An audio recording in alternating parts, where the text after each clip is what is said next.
네, 안녕하세요. 오늘은 베트남 증시 말씀 좀 드려봅니다.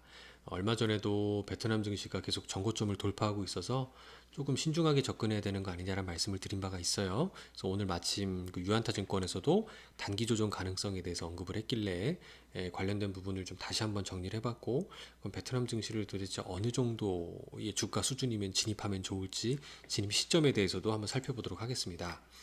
유안타 리서치, 이게 베트남 현지에서 리서치 페이퍼를 좀 보내주신 것 같아요. 단기적으로 신중한 접근을 권고한다라고 이제 발표를 해주셨고요.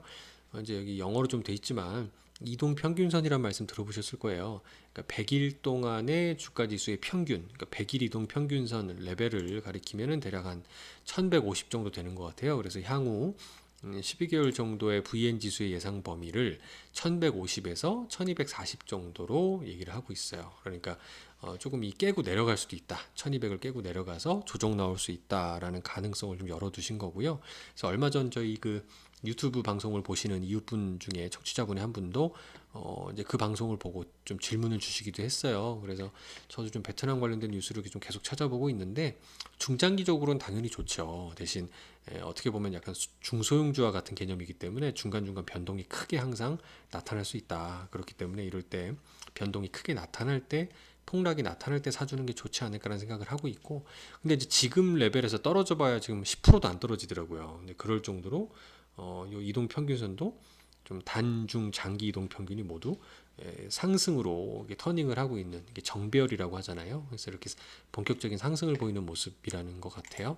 일단 이 근거로 단기적으로 신중하게 접근하라라고 근거로 유안타 증권에서 뭐라고 얘기했냐면, 일단 경제 지표가 지난 1분기까지는 작년 코로나의 팬데믹이 있었기 때문에 좀 기저효과가 있었다는 거죠. 근데 이제 앞으로 2분기, 3분기로 갈수록 기저효과가 약해질 거다라고 얘기를 일단 하고 있어요. 그러니까 펀더멘털에 대한 부분을 얘기하고 있는 거고요.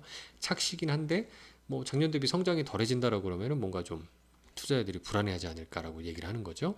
또 중간중간 요때도 그 이유긴 했지만 코로나가 재확산될 수 있는 소지도 열어두고 있었던 것 같아요. 근데 그 확산의 뭐 인구 수라든가 이런 건 되게 좀 적어요. 우리나라에 비해서는 아직 100명도 채 되지 않았던 걸로 제가 기억을 합니다. 최근에 본 것도 한 3, 40명 수준이기 때문에 이 공식적인 통계 기준으로 보면은 뭐 그렇게 우려할 부분은 아닐 수 있다. 그리고 다시 한번 말씀드리면 중장기적으로 MSCI 이머징이라는 데 편입이 될 가능성이 여전히 열려 있다. 그 MSCI라는 데 편입이 되면은 지금 이게 프론티어 마켓이라고 EM 신흥국보다 밑에 있는 단계거든요. 근데 EM으로 들어가면 요 MSCI EM을 이제 추종하는 각종 펀드 및 ETF에서 돈이 쏟아져 들어오는 거죠. 그래서 외국인도 돌아올 수 있다라고 전망을 하고 있는 거고요.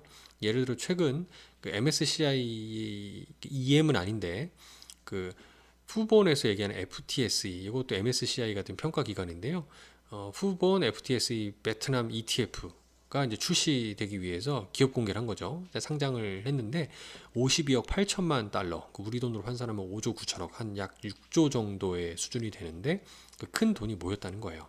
이런 것들도 조만간 들어올 수 있다라고 얘기를 하고 있습니다. 물론 뭐 요 돈들은 뭐 이렇게 패시브하게 추정을 해야 되니까 이미 들어와서 이렇게 떠받치고 있었던 거겠죠.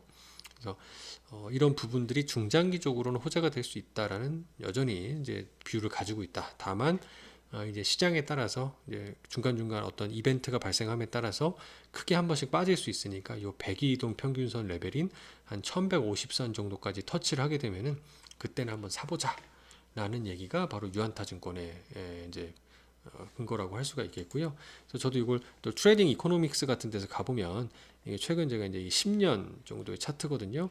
상하단을 보면 한 1000에서 1400 정도로 항상 움직입니다. 그렇죠?